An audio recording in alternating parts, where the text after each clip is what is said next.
वो संयम रखना है। कल तुम राजा बन जाओगे। अब देखो कितनी बड़ी बात कही है, राम करऊ सब संजम आजो। 9वें दोहे के अंदर बात बताई है कि हे राम, आज की रात जो है तुम्हें संयम रखना है। कल जो है बहुत बड़ी पूजा होने वाली है। जब हम पूजा में बैठें, कथा में बैठें, कोई अनुष्ठान में बैठें, तो हमें संयम रखना चाहिए।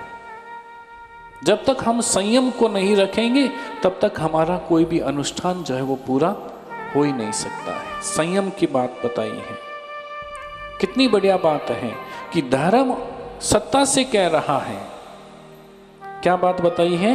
धर्म सत्ता से कह रहा है कि हे राम, तुम कल गद्दी के ऊपर बैठोगे, तुम्हें जो है वो संयम को बना करके रखना है।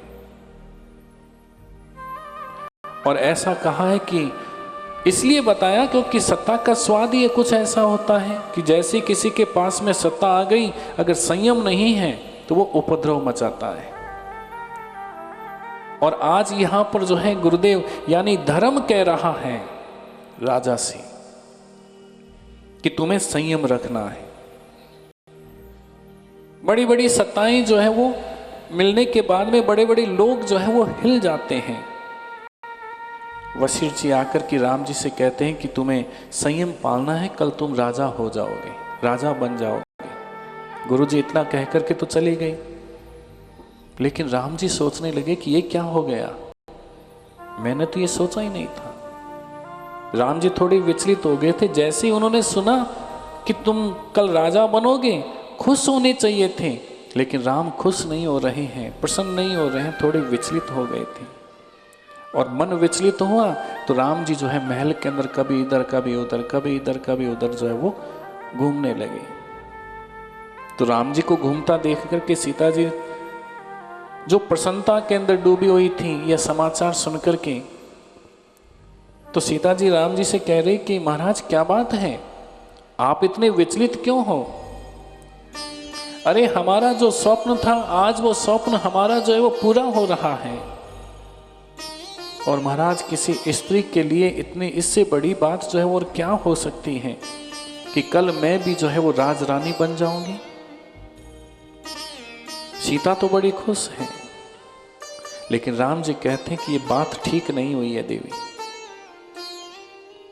अरे हम चारों भाई एक साथ हमने जन्म लिया, चारों भाई जो है हम एक साथ खेले, चारों भाई हम एक साथ पढ़े, चारों भाई हम एक बराबर जो है चल रहे हैं, चारों भाइयों का एक साथ विवाह हुआ है, लेकिन गद्दी केवल मुझे मिले, राजगद्दी केवल मैं ही प्राप्त करूं केवल, तो मेरे 3 भाइयों का क्या होगा? मैं इसी बात को लेकर के परेशान हूं। क्योंकि राम जी जानते थे कि यदि मैं राजा बन गया तो मेरा एक अभियान जो मैंने सोच रखा है वो अभियान जो है वो अधूरा रह जाएगा। राजा बन गया तो मैं मेरे अभियान को पूरा नहीं कर पाऊंगा। मैंने जो मन में सोच रखा है कि मुझे ये कार्य करना है, वो कार्य मैं कभी भी पूरा नहीं कर सकता। राजसभा में पिताजी को संकोच हुआ था कि छोटे छोटे राजकुमार को मैं कैसे दूं। ये किस समय की बात है कि जिस समय विश्वामित्र जी उनके पास में आए थे महाराज दशरथ के कि मेरे यज्ञ की रक्षा के लिए राम और लक्ष्मण को दे दो। तो उस समय महाराज दशरथ सोच रहे थे कि मैं मेरे बेटों को कैसे दूं, ये तो छोटे राजकुमार हैं। लेकिन महाराज विश्वामित्र जी ने तो केवल यही कहा था कि मुझे राम और लक्ष्मण जो है वो आप दे दीजिए। पिताजी डर गए कि मेरे बेटे तो बहुत छोटे हैं।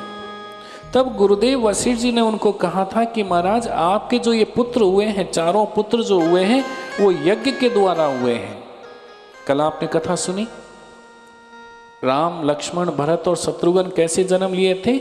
पुत्र कामेष्टि यज्ञ के द्वारा पैदा हुए थे। चरु पकाया गया था, खीर निकली थी और उसी खीर को प्रसाद रूप में ग्रहण किया तो तीनों रानियां जो है वो गर्भवती हुई थी।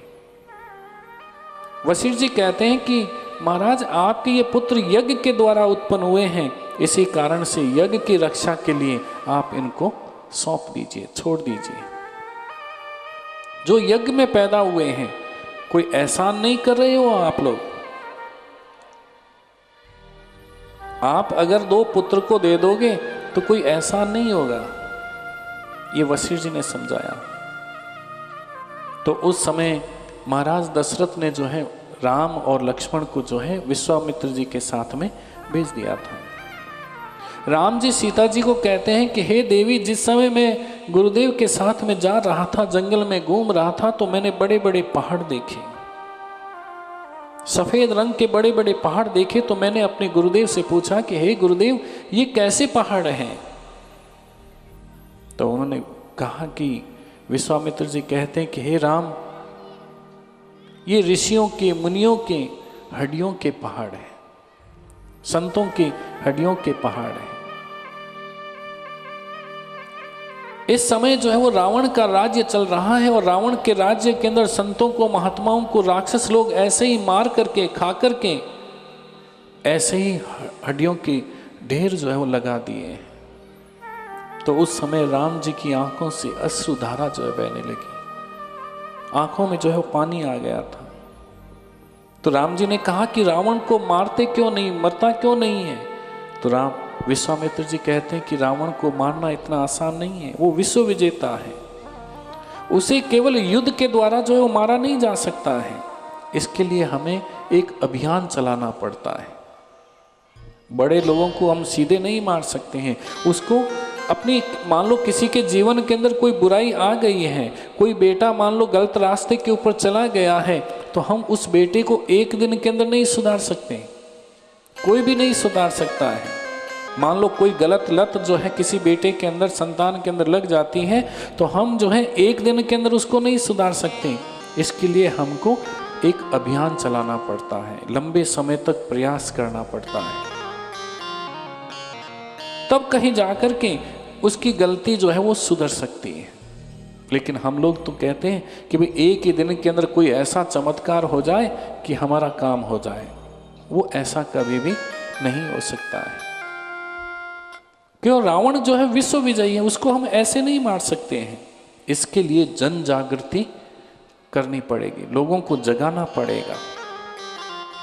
तो उस समय राम जी ने सोचा कि हे सीते, अगर मैं राजा बन गया तो मैं लोगों को जगाऊंगा कैसे? मैं तो केवल इसी सत्ता के अंदर, इसी राज्य के अंदर जो है फंस करके रह जाऊंगा, और मुझे तो जो है उन महात्माओं की, संतों की रक्षा करनी है। सीता ने कहा कि आप क्या कह रहे हैं, ये तो मुझे पता नहीं है। साहित्यकारों ने जो है, बड़े बड़े विद्वानों ने, लेखकों ने ये बताया है कि वो संशय की रात थी। राम और सीता, जिस दिन महाराज वशिष्ठ जी ने जाकर के राम जी से कहा था कि आप कल राजा बनने वाले हो, तो पूरी रात जो है वो कोई सीधी सादी रात नहीं थी। साहित्यकार लोग कहा करते हैं कि वो एक संशय की रात थी। हमेशा जो है ऐसा ही होता है कि प्रत्येक स्त्री पुरुष के जीवन के अंदर, पति पत्नी के रूप के अंदर ऐसी रात जो है वो सबके जीवन में आया करती है। स्त्रियां हमेशा अपने पतियों से कहती है कि हमारा परिवार, हमारा वंश, हमारा घर। पुरुष हमेशा जो है बहुत दूर जाने का प्रयास करता है। सीता की तो यही इच्छा थी कि मैं रानी बन जाऊंगी, बस आप राजा बन जाओ, मैं रानी बन जाऊंगी, हमारा घर, हमारा परिवार, हमारा राज्य, बस यही सीता की बात थी। लेकिन राम जी क्या कह रहे हैं कि नहीं देवी, हम लोग भी ऐसा ही करते हैं, हम लोग तो यही तो बात करते हैं। स्त्रियों के अंदर ज्यादा महत्वाकांक्षाएं नहीं होती हैं। आप लोगों ने देखा होगा कि जिसका व्यापार बहुत बड़ा होता है तो वो स्त्रियां उनको कहा करती हैं कि भाई क्या करोगे इतना धन कमा करके, मुझे तो समय नहीं दे रहे हो। पतिदेव जब बाहर चले जाते हैं कमाने के लिए, विदेशों में चले जाते हैं, तो पत्नी उनको कहा करती है कि क्या करेंगे इतना पैसा कमा कर, जब तुम ही मेरे पास में नहीं हो तो मैं उस पैसे का क्या करूं। लेकिन पुरुषों की मन में बहुत इच्छा होती है कि नहीं, इतना तो मेरे पास में है और इतने की और आवश्यकता है, इतने की और जरूरत है। और यही बहस जो है हर स्त्री और पुरुष के अंदर चलती रहती है। यही हम लोगों के जीवन में चलती है और वही उस रात जो है वो चल रही है। राम जी ने कहा कि नहीं देवी, मैं तो राज सत्ता को मैं नहीं चाहता हूं। बहस चल रही थी दोनों के बीच में। तो राम जी ने कहा कि देख सीते, विवाद से पहले मैंने जो है तुमसे पहले ही ये कह दिया था कि मैं जो भी कार्य करूं उसका तुम विरोध नहीं करोगी। ये 7 वचनों के अंदर जो है ये बात बताई है। पति और पत्नी के बीच में जो विवाह होता है, तो आज भी पति कहता है कि देख देवी, मैं जो भी कार्य करूं उसका तुम विरोध नहीं करोगी। तो पत्नी कहती है कि हाँ, मैं विरोध नहीं करूंगी, लेकिन वो वचन जो है केवल वचनों में ही रह जाता है। लेकिन सीता जी ने कहा कि हाँ, आपने कहा तो था। ठीक है महाराज, जैसे आपकी इच्छा है।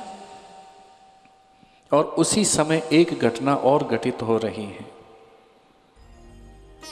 मंथरा को यह समाचार मिल गया था कि राम जो है कल राजा बन जाएंगे।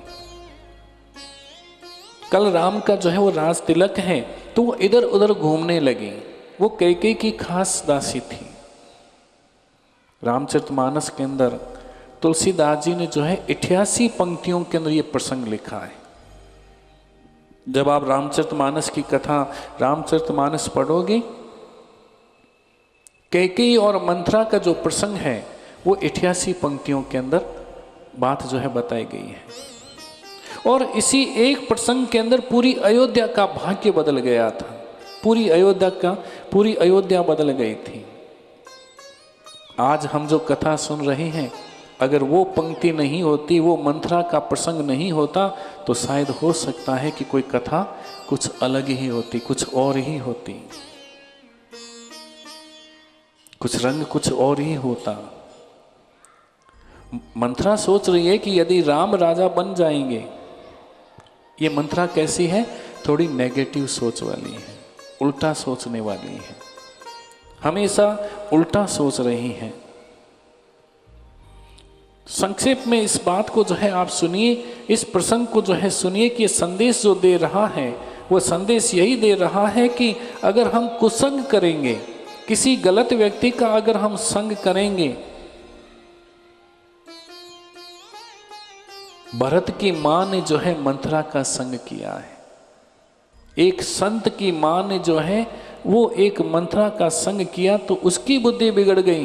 तो हम और आप तो क्या है, हमारी बुद्धि बिगड़ने में कोई समय नहीं लगता है।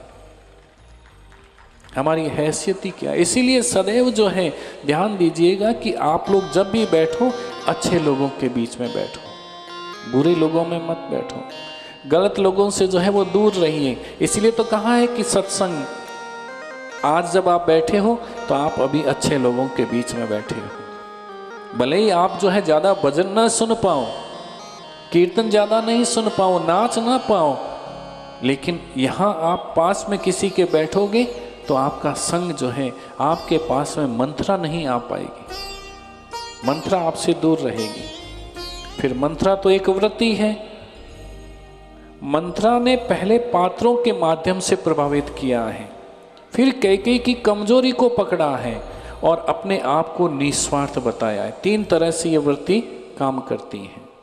पहले तो पात्र कि कौन कौन है, फिर उसके बाद में कैकेयी क्या कहती है, कमजोरी सामने वाले की क्या होती है उसको पकड़ती है। फिर निस्वार्थ कहती है कि देखो मेरे को तो इससे कोई लेना देना है नहीं। फिर भविष्य का डर बताती है कि देखो रानी तुम्हारे साथ में ऐसा हो जाएगा, मैं आपके हित की बात कर रही हूं। धीरे धीरे उसको लपेटती जाती है। संक्षेप में इस प्रसंग को सुनिए। सीढ़ियां चढ़ती हुई मंथरा जा रही है कैकेयी के महल के अंदर, और जाते जाते मन में विचार कर रही है कि कैसे मैं कैकेयी के मन को बदलूं। जब आपके घर के अंदर भी कोई ऐसी मंथरा आएगी तो अपने घर से सोचती हुई आएगी कि मैं कैसे जाकर के आपस में सास और बहू को लड़ाऊं, बाप और बेटे को लड़ाऊं। ये मंथरा की, ये ऐसी मंथराएं होती हैं। और वो मंथरा जो है वो धीरे धीरे आ रही है और महल के अंदर विचार कर रही है कि कैसे मैं कैसे मैं रानी को जो है, रानी के मन को बदलूं, तो मुंह फुलाने का अभ्यास करती है। क्योंकि जब तक उदास होकर के नहीं आएगी या मुंह फुला करके नहीं आएगी तो हम लोग जो है उनके ऊपर विश्वास कैसे करें। मुंह फुलाने का प्रयास करती है, जिसको हम आजकल क्या कहते हैं, मूड खराब होना। हम लोग क्या कहते हैं, मूड खराब हो गया है। ये वृत्ति है। और ये लोग जो है बहुत अच्छी एक्टिंग करते हैं, मुंह फुलाने का, उदास होने की एक्टिंग भी बहुत अच्छी किया करते हैं। और जैसे जैसे ये मंत्रा हमारे भीतर आएगी वैसे वैसे हम कहेंगे कि आज तो मूड खराब है, मूड खराब कर दिया है। और जिस दिन आपका भी मूड खराब हुए उस दिन समझ लेना कि आपके हृदय को, आपके मन को, आपके शरीर को मंत्रा ने जो है वो स्पर्श करना शुरू कर दिया है। इसीलिए तो हम बार बार कहते हैं कि आप मुस्कुराते रहिए, मुस्कुराते रहिए। मुस्कुराते रहोगे तो आपका मूड कभी भी खराब नहीं होगा। और मूड खराब नहीं होगा तो मंत्रा आपके पास में आएगी नहीं, और आपके पास में मंत्रा नहीं आएगी तो आपका परिवार जो है वो एक रहेगा, एक रहता है। सबसे पहला काम यही करती है, सामने वाले का खुद का मूड खराब करके आती है एक्टिंग करते हुए, और फिर दूसरे का भी वो मूड खराब कर रही है। तो जैसे ही मंत्रा कैकेयी के महल के अंदर पहुंची तो कैकेयी ने पूछा कि क्या बात है, तेरा आज ये चेहरा उतरा हुआ क्यों है? कैकेयी पूछ रही है। तो जैसे ही कैकेयी ने पूछा कि तुम्हारा ये चेहरा क्यों उतरा हुआ है, तो पहले ही वो प्रश्न पूछती है। तो उन्होंने कहा कि रानी मैं क्या बताऊं, और सब कुछ तो ठीक है, इस पूरे अयोध्या के अंदर केवल राम और दशरथ ही जो है वो ठीक है, और तो सब कुछ भी ठीक नहीं है। लेकिन कैकेयी राम और दशरथ से बहुत प्रेम किया करती थी। तो सबसे पहले कैकेयी ने क्या कहा कि अरे मेरा राम तो ठीक है, और उसके बाद में वो कहती है कि दशरथ जी तो ठीक हैं। तो सबसे पहले किसकी कुशल पूछी है? राम की कुशल पूछी है कैकेयी ने। लेकिन मंत्रा एक दृश्य बना रही है। कैकेयी थोड़ी देर बाद बात राम को वनवास भेज देती है। आज कैकेयी कह रही है, पहली बात कह रही है कि मेरा राम कैसा है, लेकिन वही कैकेयी थोड़ी देर के बाद में राम को वनवास भेज देती है। कितना समय में परिवर्तन होता है, क्योंकि ये मंत्रा जो होती है वो दृश्य को पलटने के अंदर भी माहिर होती है, वो तुरंत बदल देती है। अगर कोई और होती तो भाग जाती, लेकिन मंत्रा जैसे लोग जो है वो जल्दी पीछा नहीं छोड़ा करते हैं। मंत्रा भागी नहीं। जैसे ही कहा कि राम और कौशल्या को और दशरथ को छोड़कर के कोई भी इस अयोध्या में सुखी नहीं है, खुश नहीं है, तब उनको अगला प्रश्न पूछती है। कैकेयी दूसरा प्रश्न क्या पूछती है मंत्रा से कि लक्ष्मण ने तो तुम्हें कुछ कहा नहीं, क्योंकि लक्ष्मण जो है मंत्रा को पीट दिया करते थे, क्योंकि लक्ष्मण को ये बातें अच्छी नहीं लगती थी। वो इधर उधर झांका करती थी। मंत्रा क्या करती थी, वो परिवार